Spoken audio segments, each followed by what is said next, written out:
Chers amis golfeurs, bonjour et bienvenue pour cette nouvelle vidéo de 33 Golf Lab. Alors aujourd'hui, je suis dans mon atelier et je voulais en profiter pour vous présenter quelques nouveaux modèles que j'ai récemment reçus à l'atelier. Des têtes de fer, une tête de driver, une tête de putter, des shafts. Donc je vais commencer avec cette tête de driver qui est le nouveau modèle de chez Tom Wishon qui s'appelle le 519 SHPR, qui est sorti il y a environ 2 mois. Et qui est une tête de driver qui a des caractéristiques un peu particulières par rapport à ce qu'on peut trouver sur le marché aujourd'hui, notamment son volume. C'est en effet une tête qui a un volume de 415 cm3, sachant que la grande majorité des têtes de driver aujourd'hui ont un volume de 460 cm3. Alors, pourquoi proposer une tête de 415 cm3? Eh bien, tout simplement parce que ce type de volume réduit permet de travailler plus facilement les effets de balle. Des effets de droite à gauche ou de gauche à droite, donc du draw et du fade. C'est ce que permet une tête plus compacte. Et aujourd'hui, lorsqu'on fait une recherche rapide sur Internet, on se rend compte que ce type de tête est extrêmement rare, voire inexistant. Donc ça, c'est la première caractéristique de cette tête. Ensuite, la deuxième caractéristique, c'est son centre de gravité, qui a été volontairement positionné davantage vers l'avant et vers le haut, ce qui a pour incidence de baisser un petit peu le taux de spin et d'avoir donc des trajectoires de balle un peu plus pénétrantes. Enfin, sur cette tête, on peut dire qu'elle est disponible en 2 lofts, en 9 degrés ou en 11 degrés, comme celle-ci, et que le loft, justement, comme sur toutes les têtes de bois et de driver de chez Tom Wishon, a cette particularité d'avoir ce qu'on appelle un loft constant sur toute la face. Donc ici, j'ai un driver avec 11 degrés de loft sur toute la face. Voilà. Donc pour moi, un driver, une tête de driver qui va s'orienter vers des joueurs qui n'aiment pas les trop grosses têtes, il y en a, mais aussi vers des golfeurs qui cherchent à davantage travailler leurs effets de balle, et enfin des golfeurs qui cherchent une trajectoire un peu plus pénétrante. Voilà. Voilà donc pour ce driver à essayer. Ensuite, j'ai un putter assez nouveau, même très atypique, on va le voir, de la marque Eria. Alors, Golf Eria, comme son nom le suggère, et le petit drapeau ici, eh bien, c'est une marque basque, près de Biarritz, qui a sorti, il y a 2 ans, un putter assez révolutionnaire, qui est un putter, comme vous pouvez le voir, cylindrique. Un putter cylindrique,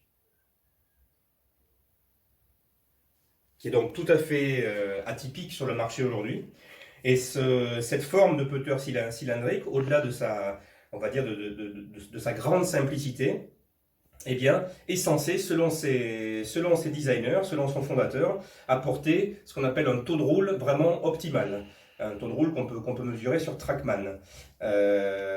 Puisque effectivement, sur les putters conventionnels, qui ont une face plate avec un loft d'environ 3 ou 4 degrés, la particularité de tous ces putters est qu'il y a, au moment, juste après l'impact, une zone de flottement de la balle avant qu'elle se mette à rouler parfaitement. Avec ce type de putter cylindrique, vous n'aurez pas ce phénomène et la balle va rouler de façon optimale beaucoup plus rapidement. Donc c'est un putter très original qui est déjà utilisé par pas mal de pros, dont Thomas Elissalde qui joue sur le Alps Tour et qui a eu des très bons résultats.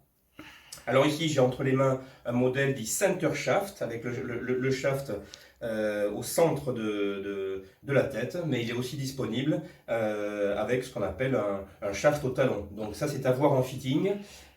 Ensuite on peut y incorporer différents types de shafts. Ici j'ai opté pour un shaft noir mat en acier. Évidemment différents types de grippe. On peut ajuster le lie en fonction du joueur. Donc c'est un putter qui est complètement customisable et ma foi qui est vraiment à essayer. Qui je pense peut convenir à pas mal de golfeurs qui s'intéressent au putting.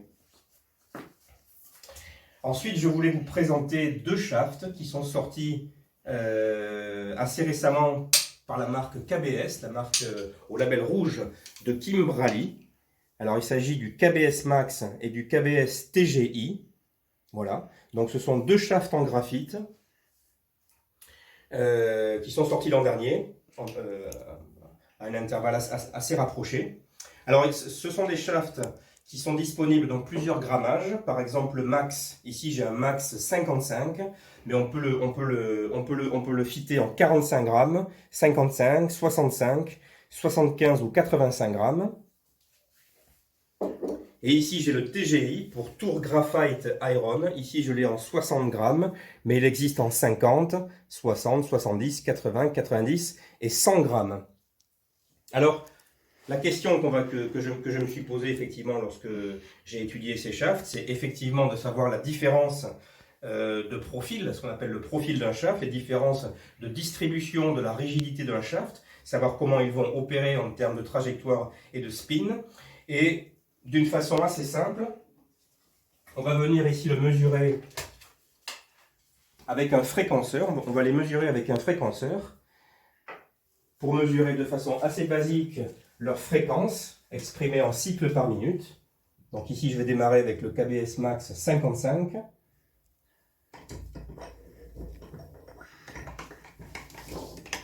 Donc c'est un fer 7 qui fait 37 inches de long.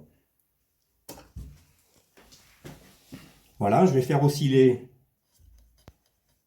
mon shaft et je vais obtenir sa fréquence globale, qui est donc de 247 cycles par minute. Maintenant, on va le comparer avec le TGI 60, même opération, même type de club. J'ai un fer 7 de 37 inches de long avec une tête qui fait exactement le même poids, donc on peut tout à fait comparer les données. Je vais le faire osciller.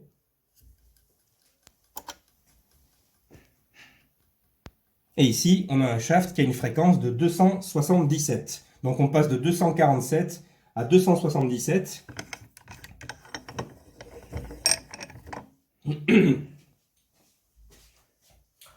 On peut donc affirmer que le TGI est un shaft qui a une fréquence beaucoup plus élevée et qui est donc beaucoup plus raide que le KBS Max. Alors, sur le site de KBS, on va lire que justement le TGI est un shaft qui a été conçu avec un profil proche d'un shaft acier, le KBS Tour. Et donc, ça m'a mis la puce à l'oreille et je me suis dit, c'est donc un shaft qui doit avoir des propriétés assez proches d'un autre shaft qui est très célèbre, très connu, que j'utilise beaucoup, qui est le Steel Fiber. C'est un shaft en fibre d'acier qui se rapproche donc de l'acier.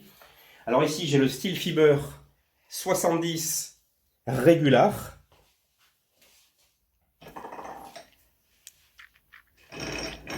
On va venir mesurer la fréquence de ce Steel Fiber 70 régular. Pareil, fer 7, 37 inches, même poids en tête. Et on va le comparer donc au TGI. Et j'obtiens exactement la même fréquence que le TGI, 277 cycles par minute.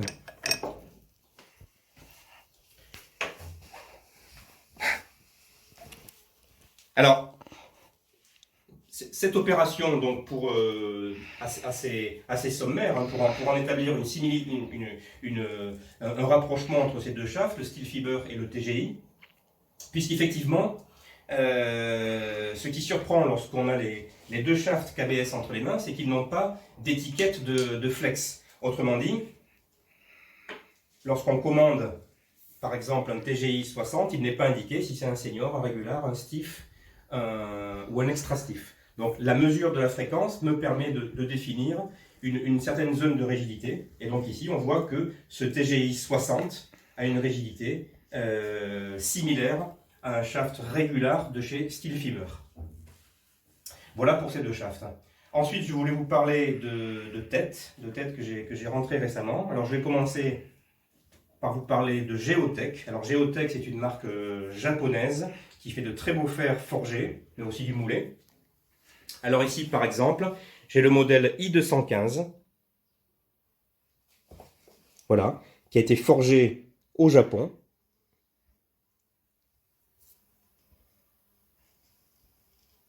Voilà la semelle, avec ici ce qu'on appelle un grind, qu'on retrouve sur pas mal de têtes forgées. Alors cette tête de 215, j'ai déjà monté une série pour un très bon joueur du golf bordelais. Je peux vous assurer que les tolérances de poids sur les têtes sont remarquables. C'est une tête qui va donc plutôt convenir à des bons joueurs de fer, des bons joueurs à des très bons joueurs de fer qui cherchent la tolérance effectivement d'une qualité, la douceur du forgé japonais, et ensuite des écarts de loft parfaitement bien espacés et qui peut bien sûr être travaillé en lie très facilement. Donc voilà pour le modèle 215. Ensuite, j'ai commandé chez Geotech une autre tête qui m'a interpellé, qui est le I813 LW. Voilà, ici j'ai une tête de fer 7. Alors, LW comme lightweight, et c'est vraiment ce que propose cette tête, c'est un poids plus léger que le poids d'une tête classique. Cette tête a un poids de 262 grammes, quand on sait qu'une tête de fer 7 conventionnelle a un poids d'environ 268 grammes, donc 6 grammes en moins, ce qui diminue le swing weight de 3 points. Alors, cette tête, je l'ai commandée parce que justement, elle va me permettre de fitter deux catégories de joueurs. D'une part, des golfeurs ou des golfeuses, hein, je pense beaucoup aux femmes qui recherchent du forgé mais léger, donc c'est quelque chose d'assez très rare à trouver. Ça peut être des juniors aussi, des juniors de très bon niveau qui vont chercher des têtes de fer beaucoup plus légères.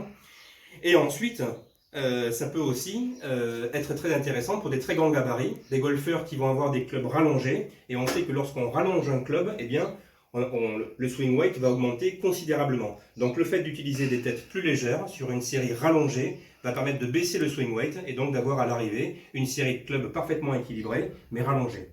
Voilà, donc une tête vraiment très intéressante par rapport à ces deux catégories. Et enfin, le dernier modèle que je voulais vous présenter, c'est une autre marque japonaise avec laquelle je travaille, qui s'appelle Grindworks. Voilà, alors ici je vais vous présenter le modèle PCX. Voilà la semelle, la face. Donc ici aussi, nous sommes en présence d'une qualité très facile à jouer, avec des matériaux utilisés qui sont assez atypiques, hein, qu'on rencontre peu fréquemment, puisque le corps, c'est ce qu'on appelle du Nitronic 60, qui se rapproche beaucoup de l'acier carbone S25C, donc c'est un acier extrêmement doux à travailler, et très résistant à la corrosion. La face est une face usinée en 17,4 pH, qui est un acier dur qui permet justement d'être affiné au montage, ce qui permet d'avoir un effet rebond assez important et de générer donc un peu plus de distance. Enfin, le dernier point qui est intéressant à considérer sur cette tête, je vais me rapprocher, c'est le nombre de rainures. Ici, je les ai comptabilisées.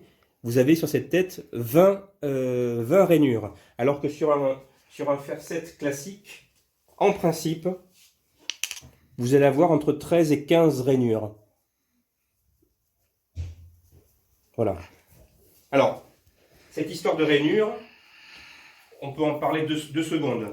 Quel intérêt ça peut avoir de positionner plus de rainures? Bien, les rainures, on le sait depuis longtemps, ont pour avantage certains d'enlever les débris de sable, d'eau ou d'herbe qui peuvent se trouver entre la face de club et la balle. Et donc ce qui permet, dans des conditions de jeu, dans des herbes hautes, dans le rough, dans le sable, eh bien, ce qui permet de générer un petit peu plus de friction avec la balle et davantage donc, de grip et de spin sur les greens. Donc c'est tout l'intérêt d'avoir plus de rainures, effectivement, c'est d'avoir cet avantage sur des conditions de jeu un petit peu difficiles. Voilà, donc un club facile à jouer, d'un très beau design, avec, j'en ai pas parlé, ici à l'arrière de la cavité, on a un insert en polyuréthane qui permet d'absorber les vibrations, ce qui fait qu'à l'impact, on a un son très doux et très fluide. Voilà, pour ces différents modèles que je voulais vous présenter. Si vous avez des questions par rapport à ces produits ou d'autres produits, n'hésitez pas à m'envoyer un email et je me ferai un plaisir d'y répondre. Voilà, à très bientôt.